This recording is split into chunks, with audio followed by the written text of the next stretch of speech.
Hi, in this video I want to talk briefly about the header and the footer tags. So really quickly, we've already had the head tag, and we know the head tag contains information about the document itself. The header tag is quite different. It will tell us information generally about a heading. It will have a heading like a title for the page, essentially. So my title.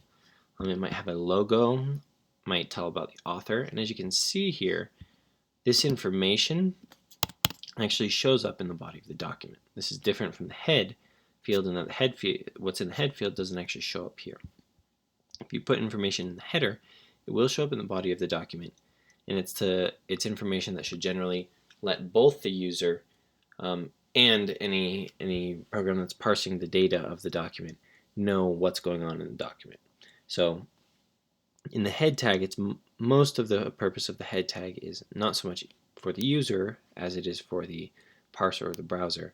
The header tag gives information to the user, and it behaves very similarly in terms of just layout to a div or any other tag.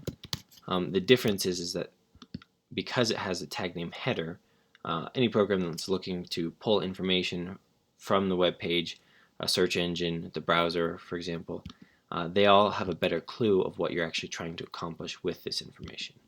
The footer tag is similar. In other words, we don't use the footer tag because it does anything special. We use the footer tag because this tag name tells other people who are coding in your document, the browser, other programs, it tells them something about what type of information is in here. And we might include links, so an A. We might include a copyright information, sorry, my copyright 2020. We might include other sorts of things that you tend to see at the bottom of a website. And very often you'll see these as being very large, and when you scroll down, it'll have information like contact us, sorts of things like that.